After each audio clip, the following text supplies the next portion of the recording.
మొత్తానికి ఒక మార్గదర్శకాలకు సంబంధించి ఇది. ఒక్కసారి వీళ్ళ గ్యారంటీలను చూద్దాం. మొదటి గ్యారంటీ అమలు అయిపోయింది. అయ్యో తెలియదాక అన్నా, తెలియదా? వాళ్ళు చెప్తున్నారే. మరి మొదటి గ్యారంటీ అంటే ఏంటి? మొదటి గ్యారంటీలో వీళ్ళు మేనిఫెస్టోలో ఏం పొందుపరిచిల్లు ఒక్కసారి మీకు ఈ క్లారిటీ అనేది రావాలి. ఎందుకు రావాలి అంటే ఇగో ఇనురి ఎట్టి పరిస్థితులలో తెలంగాణలో జరుగుతున్న మహాలక్ష్మి 6 గ్యారంటీలలో మొట్టమొదటిది ఏంటి? ఇక్కడ మీకు కనబడుతుంది కదా, మహాలక్ష్మి. మహిళలకు ప్రతి నెల 2500 500 రూపాయలకే గ్యాస్ సిలిండర్, ఆర్టీసీ బస్సులలో ఉచిత ప్రయాణం. నాకు తెలిసి బహుశా ఈ యొక్క ఆర్టీసీ బస్సుకు సంబంధించింది ఒక్కటి అయిపోయింది. అంటే మొదటి గ్యారంటీలలో 3 అంశాలు ఉన్నాయి. ఈ మూడు కలిపితేనే ఒక గ్యారంటీ అండి. మొదటి గ్యారంటీ చాలా వరకు అయిపోయింది అని చాలా మంది చెప్తున్నారు. కానీ మహాలక్ష్మి పథకంలో 3 అంశాలు ఉన్నాయి. ప్రతి మహిళకు సంబంధించి మహిళకు ప్రతి నెల 2500 500కే గ్యాస్ సిలిండరు, ఆర్టీసీ బస్సులలో ఉచిత ప్రయాణం అనే విషయాన్ని కూడా మీరు గుర్తుపెట్టుకోవాల్సిన బాధ్యత ఉంది. ఇక ఆర్టీసీ బస్సు గురించి పోతే ఇక మామూలుగా లేదు రచ్చ. ఎడవాయా ఇలా అన్నాను.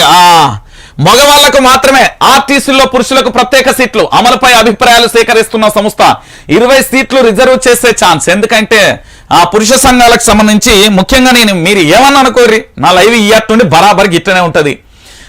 ఏంది పురుషులకు సంబంధించి మనం టికెట్ పెట్టి కొనుక్కొని కూర్చోవాలి. మన బాధ్యత అది. తెలంగాణ ప్రజలారా గుర్తుపెట్టుకోరి. పురుషులందరి ఎత్తున మీరు పైసలు కడుతున్నారు ఆర్టీసీ బస్ ఎక్కేటప్పుడు. మీ సైట్లలో మిమ్మల్ని కూర్చోమని చెప్పండి. మొత్తం ఆక్యుపై మహిళలు అయితే మీడేర కూకోవాలి, మనం పైసలు కట్టేది. ఈ విషయాన్ని గుర్తుపెట్టుకోరు. ఇగో ఇలా ఏంది ఆర్టీసీలలో పురుషులకు ప్రత్యేక సీట్లు అమలుపై అభిప్రాయాలు సేకరిస్తున్నామని చెప్తున్నది. అంటే ఒక విధి విధానాలు లేని ఒక ఫ్యూచర్ లో క్లారిటీగా ఎలాంటి ఇబ్బందులు వస్తాయనేది ఒక వ్యూహం లేకుండా పథకాలను అమలు చేస్తుంది. Note this point. ఇక దీనితో పాటుగా దీంట్లో ఒకసారి పూర్తిగా చూడండి. మహిళలకు ఆర్టీసీ ఉచిత ప్రయాణంతో బస్సులలో రద్దీ విపరీతంగా పెరిగింది. దీంతో పురుషులు సీట్లు దొరకగా నిలబడి ప్రయాణం చేయాల్సి వస్తుందనే విమర్శలు వస్తున్నాయి. ఈ నేపథ్యంలో బస్సులలో పురుషులకు ప్రత్యేక సీట్లు ఏర్పాటు చేయాలని టీఎస్ఆర్టీసీ భావిస్తున్నది. బస్సులలో 55 సీట్లలో 20 సీట్లు రిజర్వ్ చేస్తే ఎలా ఉంటుందనే ఆలోచన చేస్తున్నది. అన్ని డిపోల నుంచి మేనేజర్ల అభిప్రాయాలను సేకరిస్తున్నది. అయితే పురుషులకు సీట్లు కేటాయిస్తే వ్యతిరేకత వస్తుందా అనే ఆందోళన కూడా అధికారులలో వ్యక్తమవుతుంది. ఎందుకంటే సీనియర్ సిటిజన్స్, వికలాంగులు, మహిళలకు తప్ప పురుషులకు రిజర్వేషన్ చేసిన దాఖలాలు ఎక్కడా లేవు. మరోవైపు బస్సుల సంఖ్యను కూడా పెంచాలని కూడా సూచిస్తున్న పరిస్థితి కనబడుతున్నది. సరే, ఇది ఇక్కడనే పెడతా. మీకు ఇంకొక అంశాన్ని కూడా తెలంగాణ ప్రజలరా మీకు బయటికి తీసుకొచ్చే ప్రయత్నం కూడా చేస్తా. ఒక్క నిమిషం మీరు చూడాలి.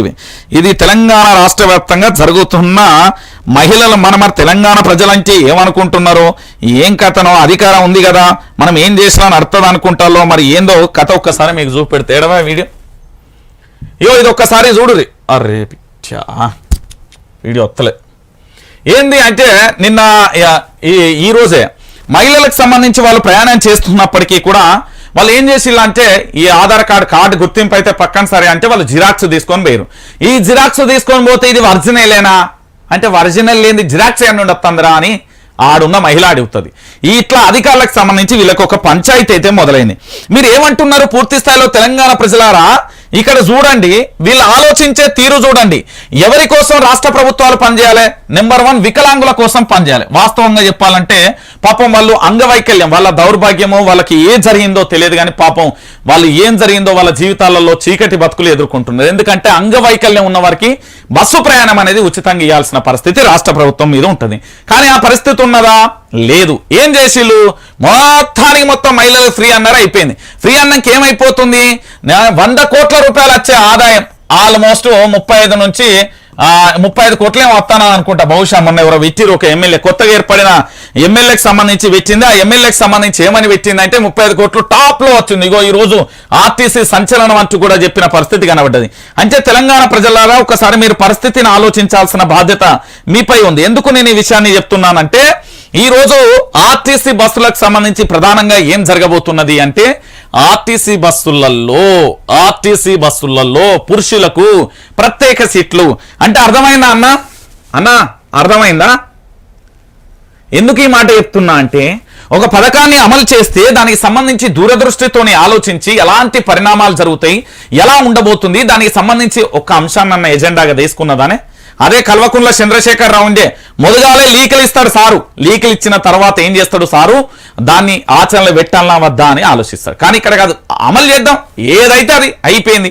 ఏం జరిగింది కేసీఆర్ కు సంబంధించి ఇప్పుడుకున్న ప్రభుత్వానికి మధ్య తేడాలు ఏంటి అనేది మీకు చెప్పే ప్రయత్నం చేస్తున్నా. వాస్తవ విషయాలను మీరు గ్రహించాలి దయచేసి.